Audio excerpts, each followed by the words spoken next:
Tragedy near San Antonio this evening as a gunman walks into a Sutherland Springs church, killing at least 27 people, including children. Law enforcement officials say there are dozens of injuries. Sutherland Springs is about 40 miles southeast of San Antonio and about a half an hour south of Austin. Now, these numbers are likely to change, but here's what we know so far. Witnesses say they heard rapid gunfire around 11:30 this morning near Sutherland Springs First Baptist Church as people were inside worshiping. Police are reporting that the shooter is dead, and ABC News has confirmed his identity as 26-year-old Devin Kelly of New Braunfels. An official close to the situation tells the Associated Press that the gunman fled the church in a vehicle after the shooting and was then killed. The FBI, ATF, Texas Rangers, and local police have cleared the scene and are aggressively working to put together more details on what unfolded there. Meanwhile, many of the injured are in critical condition after being airlifted to nearby hospitals. All right, now Governor Greg Abbott is in the area, and we are expecting him to give us our first official briefing with more information on the victims and the shooter at Stockdale City Hall. That's the next town over from Sutherland Springs. We'll take that live as soon as that press conference begins. But first, we head out to the scene of this tragic shooting with KVU's Brandon Jones and Tony Plohetsky standing by near Sutherland Springs First Baptist Church with more information. Tony, Brandon. Hey, Chris, you know, I have to tell you, it's such a somber mood out here in Sutherland Springs. We arrived about 2 hours ago, and we are right across from the church here. You can see media set up here. That's the First Baptist Church back there. You know, a lot of family members and people just coming by to check on their loved ones. And for more on that, we have Tony Plohetsky. Tony, you've been out here all afternoon, and the stories are just tragic of what you're hearing. Tragic and just so scary, Brandon. I was talking to a man who lives across the street from the Baptist Church here, and he described cooking breakfast around 11:30 this morning when he heard the sound of more than 100 shots. He did not want to go on camera, Brandon, but he told me he stepped to his front porch and literally saw churchgoers running through a field trying to reach safety as the gunfire continued here at the Sutherland Springs First Baptist Church. But as you said, Brandon, all afternoon we have been watching family members coming to the scene here, trying to find out whether or not their loved ones are among the living or among the dead. I talked to a woman whose father, she said, is 51 years old. He is a faithful Sunday morning worshiper here. She believes he was in that church crowd this morning when those shots rang out. She said that she has been trying to reach him since soon after she learned about this shooting. And Brandon, sadly, she has not been able to reach her father this afternoon. Well, we're just going to hold out prayer that she does hear from her father as well. You know, meanwhile, police are still looking for a motive in this case here. We do know that there's going to be a prayer vigil right here at the post office. That is tonight at 7. And we'll continue to bring more information on this case as it becomes available on what happened here in Sutherland Springs. Back to you guys. Thank you, Brandon. Now, this is a small town. The population is less than 1,000, so many of those people that live in that town either knew or were family members with people who were in that congregation. The First Baptist Church congregation, about 50 people on average. It's a small church, but it's in a small town, so you can assume most people in that city do know each other. And President Trump is tweeting from Japan expressing his condolences. He says, "May God be with the people of Sutherland Springs, Texas. The FBI and law enforcement are on the scene, and I'm monitoring the situation from Japan." And Governor Greg Abbott, as we mentioned, just made it there to Sutherland Springs, but earlier today he released this statement on the shooting saying, "Cecilia and I want to send our sincerest thoughts and prayers to all of those affected by this evil act. I want to thank law enforcement and ask all Texans to pray for the Sutherland Springs community during this time of mourning and loss." Lost folks, and be with us, dear, as we learn to deal with these days to come. I'm sorry. There is, neighbors are reporting that a gunman went into the church and opened fire. Neighbors are saying that they never saw anybody come out. Multiple units are on scene. They've also called out an ambulance, which is for multiple casualties. Here in, let me again tell you this, we're outside of Floresville. This is about 10 miles east in Sutherland Springs at the First Baptist. That is a reporter on scene. As you saw, the community is praying for the injured this evening and talking about what they've seen. KV's Nicole Rosales joins us now from the newsroom with reaction from those close to the church when that shooting happened. What are they saying, Nicole? Well, Kris, people, they're still in shock, still trying to piece together what exactly happened this afternoon. Now, many of them are turning to social media, sharing their thoughts. One user posted, "There's fresh pain in the family today. Christians aren't exempt from heartache, and today's shooting moves us to pray for our extended Christian family in Sutherland Springs." Another said, "To the victims' families in Sutherland Springs shooting, I'm praying for you all and wish you strength in these tragic times." And a North Texas woman tweeted, "So much that I can't process about the shooting in Sutherland Springs. This tiny town is next to the town where most of my family lives. But for those who live near or around this area, it hit them much harder, doing their best to lean on one another." It's devastating for us and for our community, but God's still in control. Okay? He's still in control. And no matter what happened, that we stand on the fact that to be absent from the body is to be present with the Lord. And just like Kris mentioned, Sutherland Springs is made up of just a few hundred people, so this tragedy is far-reaching, impacting nearly every person in some form. There's no words. There's just, this happens in New York, in big cities. No one's safe. My dad's already taught me how to get the gun out of the safe and get them loaded. I mean, if it can happen here, guys, it can happen anywhere.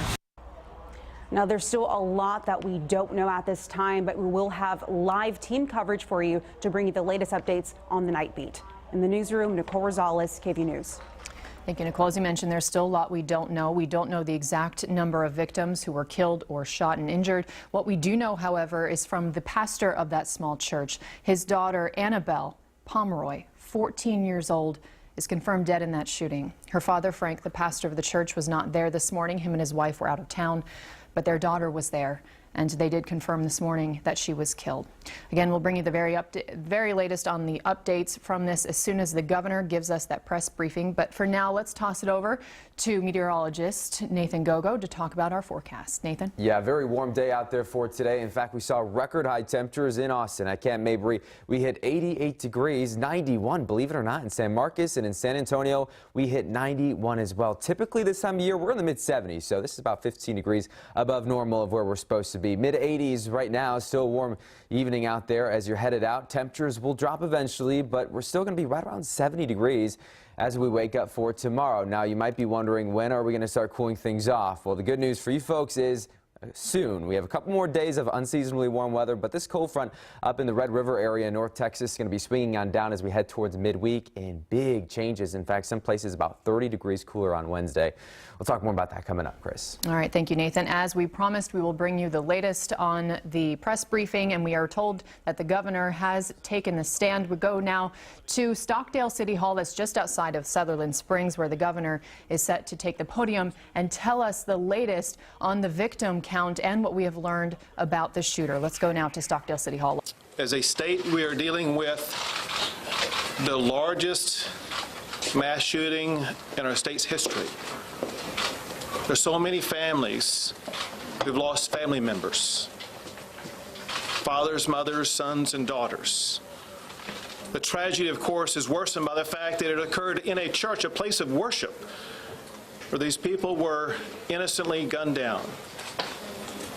We mourn their loss, but we support their family members. We appreciate the first responders and what they've done to help respond to this challenge. They are continuing in their efforts as they put all the pieces of a very complex puzzle together to try to provide their community all the answers they need and deserve. Unfortunately, I'm sad to tell you, to confirm, at least at this moment in time, there are 26 lives that have been lost. We don't know if that number will rise or not. All we know is that's too many. And this will be a long, suffering mourning for those in pain. We ask for God's comfort, for God's guidance, and for God's healing for all those who are suffering. As governor, I ask for every mom and dad at home tonight that you put your arm around your kid and give your kid a big hug and let them know how much you love them, knowing that we support each other. Tell your friend and your neighbor that you support them and that you will work with them. I'm very proud of the way that we have so many people working together to respond to this. Already, in talking to the emergency team in Texas, it's reported that the emergency medical task force from San Antonio was deployed to help respond to the magnitude of this tragedy. San Antonio area hospitals and trauma centers have coordinated with regard to patient movement and patient care. The Red Cross has set up Family Assistance Center to help all families affected by this. One thing that is very important for everybody affected by this, whether you're a family member or non-family member, is that you avail yourself of counseling resources that will be made readily available in abundance. Now, we have so many people who have helped respond in coordinated fashion already. I want to express my gratitude to the President who called from overseas, my gratitude to Senators Cornyn and Cruz, with whom I've already spoken, as well as members of the Texas legislature. But when you look at the robust response from just the immediate area, I want to express my gratitude to the Sheriff of Wilson County, to the District Attorney from this area, Audrey Lewis. The reason I say this area is because her territory is larger than just Wilson County. And to DPS Regional Director Freeman Martin. Each of those three will be speaking shortly. But also to the mayor of the area where we are located right now, the mayor of Stockdale, to the Department of Homeland Security, to the ATF, the FBI, the Bexar County Sheriff's Office, the Guadalupe County Sheriff's Office, the Wilson County Sheriff's Office, the Livernia Police Department, the Stockdale City Marshal's Office, and the Seguin Police Department. And I have no doubt that there are other law enforcement as well as emergency agencies that have responded to this. And I regret if I did not mention you. Just know that we appreciate the profound way that everybody's come together. I would like to now turn things over to Sheriff Joe Tackett from Wilson County, in whose jurisdiction the crime occurred and whose jurisdiction we're in right now. Thank you, Governor. Thank you for your kind words. We all in here know what happened today, and it's something we all say does not happen in small communities. Well, we found out today it does. We need your support. You know, as media, don't blow it out there that, you know, it should have never happened, because it does happen. And we sincerely feel sorry for all of the people that are involved. We don't know names of any of the victims at this time, because we're still trying to work the crime scene. As we get the names, we're going to be contacting family members and letting them know what we have. But at this time, we don't have any names of any of the victims. Thank you. Thank you. Next is the District Attorney, Audrey Lewis. Thank you all. We know that you have lots of questions that you want answers to, but understand this. Our number one priority and goal is to the victims and their families at this point, and we ask that you respect that as well. We want to make sure to notify victims' families before media gets a hold of that information. It is critical to those families that if we have bad news to bear, they need to hear it before it's announced on the media, and we're going to try to work to ensure that that occurs. We have lots of law enforcement who are all working very well together with federal and local and state agencies, and we highly commend the professionalism that's occurring. But because we have to make sure that that crime scene is handled appropriately, it takes time. And unfortunately, that leaves a lot of victims' families wanting answers that we don't really have for them at this very moment. We will be updating them as soon as we have information and providing that information so that they have the answers they need to deal with either the loss or go to their loved ones who may be in the hospital. We appreciate the work of all law enforcement, and we appreciate you guys. We know that you're trying to get out information. We don't feel there is a threat that's continuing, and I think that the media has done a pretty good job of making sure that that's been pronounced to the public. But we are working very diligently both to inform the families and to preserve that crime scene and make sure that it's handled appropriately. So thank you all for your time. Thank you. And next is DPS Regional Director Freeman Martin. Everybody here wants facts, wants information about what's going on, and we'd love to provide you more. But if you came here wanting to know the motive behind this shooting, you're going to leave here disappointed. We have certain facts that we can release to protect the integrity of the investigation. We have to release it in a timely fashion and collect the facts and make sure our information is correct before we release it. We're here assisting the Sheriff, Joe Tackett. There's multiple agencies involved: DPS, Texas Rangers, FBI, HSI, ATF, Bexar County SO, and many, many others. We are all working together to support the Sheriff in this investigation. At approximately 11:20 this morning, a suspect was seen at a Valero gas station in Sutherland Springs, Texas. He was dressed in all black. That suspect crossed the street to the church, exited his vehicle, and began firing at the church. That suspect then moved to the right side of the church and continued to fire. That suspect entered the church and continued to fire. As he exited the church, a local resident grabbed his rifle and engaged that suspect. The suspect dropped his rifle, which was a Ruger AR assault-type rifle, and fled from the church. Our local citizen pursued the suspect at that time. A short time later, as law enforcement responded, that suspect, right at the Wilson-Guadalupe County line, he ran off the roadway and crashed out and was found deceased in his vehicle. At this time, we don't know if it was a self-inflicted gunshot wound or if he was shot by our local resident who engaged him in gunfire. We know he's deceased in the vehicle. The suspect has not been completely identified. We believe he's a young white male, maybe in his early 20s. He was dressed in all black tactical type gear and was wearing a ballistic vest.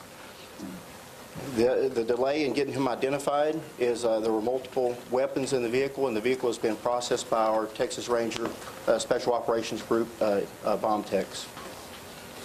There's a lot of work to be done in this investigation. We know that there are 23 found deceased inside the church, 2 deceased outside the church, and now one of them that was transported that was injured has deceased, bringing the total to 26. We have approximately 20 that are transported local and in hospitals in San Antonio with injuries that vary from minor to very severe. We know the ages range from 5 years old to 72 years of age. There's a lot of work to be done. We are only hours into this investigation, which is going to take a significant length of time. We will continue to provide information as it becomes available. We know you're going to have a lot of questions. There are many, many that we cannot answer. We continue to process crime scenes. We have multiple crime scenes. We have the church. We have outside the church. We have where the suspect's vehicle was located. We have following up on the suspect and where he's from, his residence. We have many, many people to interview. We have Texas Rangers at all the hospitals locating those and interviewing those who were injured. So not a lot of information to give at this time, but the state of Texas, we have every resource that we have available: Texas Rangers, Special Operations, Texas Highway Patrol, Crime Scene Labs, Victim Services, the Texas Division of Emergency Management. Every resource we have available is working, and at the end of this investigation, we'll be able to answer any reasonable question as to what happened. Was the neighbor injured? The one that engaged gunfire? No, he was not. With that? Great. Well, thank you all, and thanks once again to law enforcement at all levels, from the local level to the state level to the federal level. The collaborative working relationship is one that will ensure a swift and certain evaluation of exactly what happened, and we will provide that explanation as quickly as possible. We will be leaving here and going to meet with some of the family members of those affected as soon as we finish up, but we'll take a few questions. How many were in the church and how many escaped death or being wounded? Anybody who knows that, feel free. We don't have those numbers. There were people in the church that escaped that were not injured, but we don't have all that information. I'm sorry. Was Vest being held at the time? Yes. Was the suspected shooter part of any sort of known militia group? Is that being investigated? Not at this time. That is being investigated, but we can't say one way or the other. What about him was suspicious to begin with, or what initiated the original call? Those are the types of things that are under intense investigation right now, and hopefully we will learn about them in the next 24 hours. The revised total of victims, that does not include the shooter, correct? Correct. Right. Can you tell us anything about a possible raid at the suspect's home? All those types of things will be pieces of information that will be coming out shortly. Were any victims outside the church? Yes. Do you know anything about any social media postings that he might have hinted that he would have done this? All of those types of things are being looked into as we speak. We take one more question. When are you Do going you to know release if the shooter's family was? Say it again. Do you know if the shooter's family was in attendance at the church at the time, or had any connection? Unaware of that. When we release his name? As soon as possible. Was he known to the community, or was he an outsider? But we will confirm that when we learn it.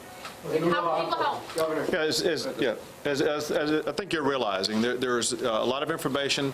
We want to piece the puzzle together before we provide you any misinformation, and we want to make sure that we meet with the family members who are affected by this before we release information publicly. We hope to get this information to you as soon as possible. Thank you all very much. And the call that came in was an active shooter. There was no calls that came in of a suspicious person or anything before. So how did y'all know he was at the Valero? After the fact, we started investigating and Was found that out the that he- videotape from the service? No, I haven't got it yet. Okay, so what we just learned once again, that there are 26 people who are dead in Sutherland Springs. That does not include the shooter, who is also dead. There is no motive that authorities can release right now. We also learned that at some point after he began opening fire, the suspect did engage in gunfire with what we'll call a Good Samaritan. And we don't know if the shooter was killed by that Good Samaritan or if it was a self-inflicted gunshot, but there is no active threat right now. This does make this the deadliest shooting in Texas history. Once again, 26 people killed this afternoon. We'll be right back.